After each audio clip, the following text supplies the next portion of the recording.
The Red Badge of Courage, an episode of the American Civil War by Stephen Crane. Chapter 18. The ragged line had respite for some minutes, but during its pause the struggle in the forest seemed magnified until the trees seemed to quiver from the firing and the ground to shake from the rushing of the men. The voices of the cannon were mingled in a long and interminable row. It seemed difficult to live in such an atmosphere. The chests of the men strained for a bit of freshness, and their throats craved water. There was one shot through the body, who raised a cry of bitter lamentation when came upon this lull. Perhaps he had been calling out during the fighting also, but at that time no one had heard him. But now the men turned at the woeful complaints of him upon the ground. "Who is it? Who is it?"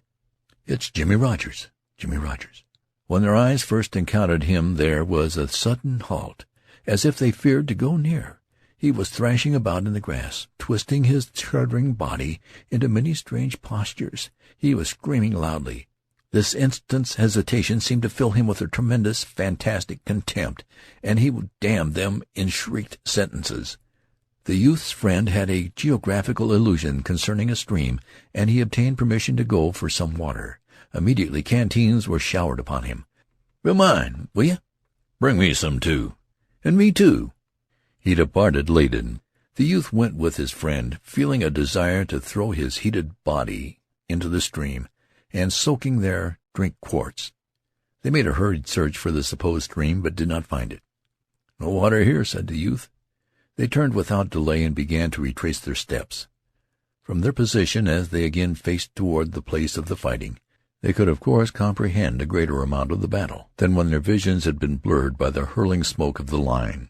They could see dark stretches winding along the land, and on one cleared space there was a row of guns, making gray clouds which were filled with large flashes of orange-colored flame. Over some foliage they could see the roof of a house. One window, glowing a deep murder red, shone squarely through the leaves. From the edifice a tall, leaning tower of smoke went far into the sky. Looking over their own troops, they saw mixed masses slowly getting into regular form. The sunlight made twinkling points of the bright steel. To the rear there was a glimpse of a distant roadway as it curved over a slope. It was crowded with retreating infantry. From all the interwoven forest arose the smoke and bluster of the battle. The air was always occupied by a blaring. Near where they stood, shells were flip-flapping and hooting. Occasional bullets buzzed in the air and spanged into tree trunks. Wounded men and other stragglers were slinking through the woods. Looking down an aisle of the grove, the youth and his companions saw a jangling general and his staff almost ride upon a wounded man who was crawling on his hands and knees. The general reined strongly at his charger's opened and foamy mouth, and guided it with dexterous horsemanship past the man. The latter scrambled in wild and torturing haste. His strength evidently failed him as he reached the place of safety. One of his arms suddenly weakened, and he fell, sliding over upon his back. He lay stretched out, breathing gently. A moment later a small creaking cavalcade was directly in front of the two soldiers. Another officer, riding with the skillful abandon of a cowboy, galloped his horse to a position directly before the general. The two unnoticed foot soldiers made a little show of going on, but they lingered near in the desire to overhear the conversation. Perhaps, they thought, some great inner historical things would be said. The general, whom the boys knew as the commander of their division, looked at the other officer and spoke coolly, as if he were criticizing his clothes. "The enemy's forming over there for another charge," he said. "It'll be directed against Whiterside, and I fear they'll break through there unless we work like thunder to stop 'em." The other swore at his restive horse, and then cleared his throat. He made a gesture toward his cap. "It'll be hell to pay stopping them," he said shortly. "I presume so," remarked the general. Then he began to talk rapidly and in a lower tone. He frequently illustrated his words with a pointing finger. The two infantrymen could hear nothing, until finally he asked, "What troops can you spare?" The officer who rode like a cowboy reflected for an instant. "Well," he said, "I had to order in the 12th to help the 76th, and I haven't really got any. But there's the 304th. They fight like a lot of mule drivers. I can spare them best of any." The youth and his friend exchanged glances of astonishment. The general spoke sharply. "Get 'em ready, then. I'll watch developments from here and send you word when to start them. It'll happen in 5 minutes." As the other officer tossed his fingers toward his cap and wheeling his horse started away, the general called out to him in a sober voice, "I don't believe many of your mule drivers will get back." The other shouted something in reply. He smiled.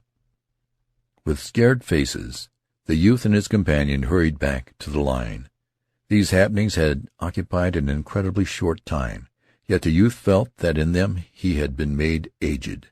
New eyes were given to him, and the most startling thing was to learn suddenly that he was very insignificant. The officer spoke of the regiment as if he referred to a broom. Some part of the woods needed sweeping, perhaps, and he merely indicated a broom in a tone properly indifferent to its fate. It was war, no doubt, but it appeared strange. As the two boys approached the line, the lieutenant perceived them and swelled with wrath. "Fleming, Wilson, how long does it take you to get water anyhow? Where you been to?" But his oration ceased as he saw their eyes, which were large with great tails. We're going to charge! We're going to charge!" cried the youth friend, hastening with his news. "Charge!" said the lieutenant. "Charge? Well, by God, now this is real fighting." Over his soiled countenance there went a boastful smile. "Charge! Well, by God!" A little group of soldiers surrounded the two youths. "Are we sure enough?" "Well, I'll be derned. Charge! What fer? What at? Wilson, you're lying." "I hope to die," said the youth, pitching his tone to the key of angry remonstrance. "Sure shootin', I tell you." And his friend spoke in reinforcement. "Not by a blame sight he ain't lying. We heard him talking." They caught sight of two mounted figures a short distance from them. One was the colonel of the regiment, and the other was the officer who had received orders from the commander of the division.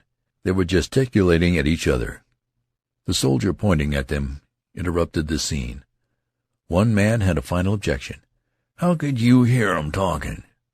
But the men, for a large part, nodded, admitting that previously the two friends had spoken truth. They settled back into reposeful attitudes, with airs of having accepted the matter, and they mused upon it with 100 varieties of expression. It was an engrossing thing to think about.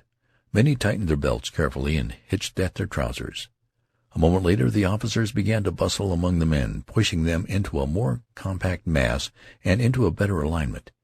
They chased those that straggled and fumed at a few men who seemed to show by their attitudes that they had decided to remain at that spot. They were like critical shepherds struggling with sheep.